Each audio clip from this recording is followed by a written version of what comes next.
да, но она не работает. Ее можно удерживать только полицейскими режимами, провокациями, но это тоже недолгое время. Маленькая страна, очень маленькая, и огромное количество русскоговорящего населения, которое в маргинальной плоскости находится. Поэтому, конечно, усиливаются позиции полиции, там, законы бронзовой ночи принимаются, там. Но это не поможет. Я реально знаю, что это просто не поможет. Это бесполезно. То есть, когда будет... Его спровоцировать можно еще одну бронзовую ночь. Могут еще прийти какие-то провокаторы, которые, кстати, были. Потому что я знаю, что были провокаторы, говорящие по-эстонски, приносившие там. Здравствуйте, будьте добры, мне чай зеленый. Просто зеленый? Да, просто зеленый. Ja vabandust, mulle ka üks tee veel see punane. Вот. Провокаторы, ты говорила. Да, были провокаторы. Я более чем уверен, что была спровоцирована. То есть я считаю, что это работа спецслужб эстонских. Это бронзовая ночь. У меня нет никаких сомнений. И то, что суд посмотрел наше дело, определил, что мы невиновны, и сказал, что полиция не предприняла необходимых действий. Мало того, в своем решении суда указал, что преследование за антифашистскую деятельность является недемократичным. То есть уже в решении эстонского суда это есть. Поэтому очевидно, что нас преследуют за наши убеждения. Очевидно, что если это делается в Европе, в демократической стране, то тут что-то не в порядке. С нашей точки зрения не в порядке давно. Сейчас стало очевидно и эстонской стороне, потому что социальный кризис он углубляет противоречия. Я не вижу смысла, знаете, вести диалог с глухими, немыми и еще к тому же злыми идиотами. То есть, что с этими агрессивными людьми вести диалог? Они невменяемые, с моей точки зрения. Они не понимают наших культурных ценностей, для них это чужое. Ну, что с ним разговаривать? Мы будем делать свое дело, мы делаем в рамках того законного права, которое у нас есть, в рамках эстонских законов, граждане Эстонии. Но наше видение той страны, которую мы хотим выстроить, и того, что хотят власти Эстонии, разное. И оно абсолютно не совпадает почти ни по каким моментам. Вот. А как ты сам дефинируешь, ты был политически заключенный? Да, стопудово. То есть именно политический, никакой другой.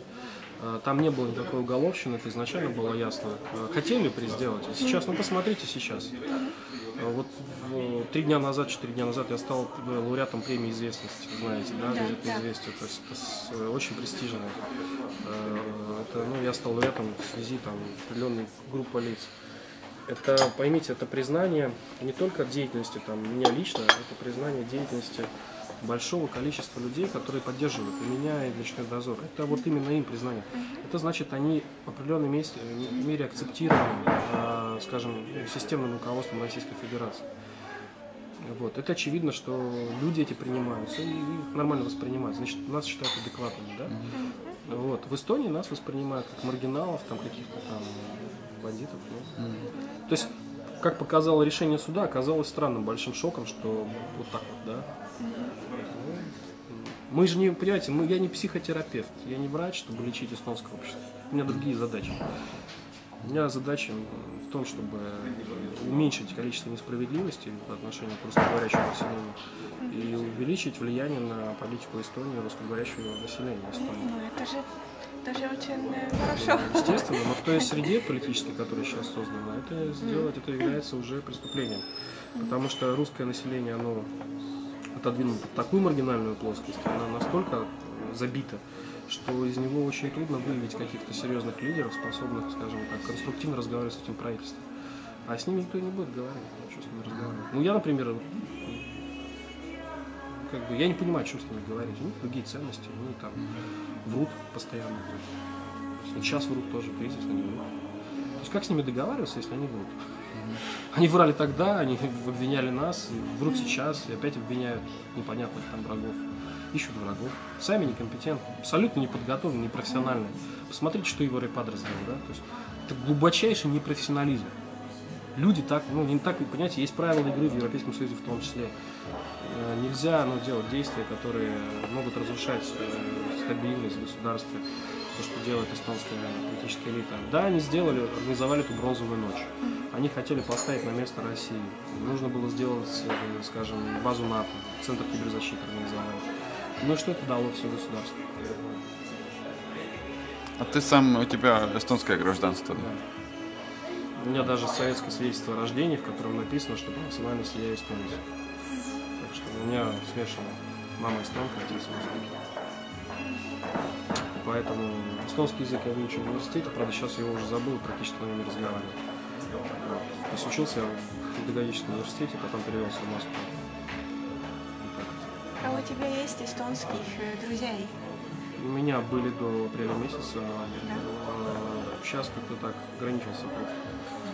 То есть я не общаюсь. У меня есть приятели эстонцы, то есть они общаются охотно, у нас проблем нет, но как-то вот такой большой дружбы, там, любви у меня нет. Не потому, что я там националист, а просто в силу определенных как-то. У нас разные группы общения. То есть у меня группа общения по политике, там, деятели культуры, и причем не только в Эстонии, но и в России. Да? И, соответственно, как бы в Эстонии, я не сталкиваюсь, у меня другое пространство информационное, вот, другие немножко ценности. Как бы я не знаю. Для меня это даже не важно, там, есть ли это. Как бы, зачем мне тут. Мне не нужно доказывать, что я что-то из себя представляю в Эстонии, там, своими эстонскими связями, друзьями, чем-то еще, потому что нет смысла. У нас достаточно признания в других странах, европейских, в том числе в России, чтобы как-то пытаться что-то кому-то там говорить. Вот у меня эстонские друзья, я лоялен, там, есть приятели, есть знакомые. Поэтому зачем?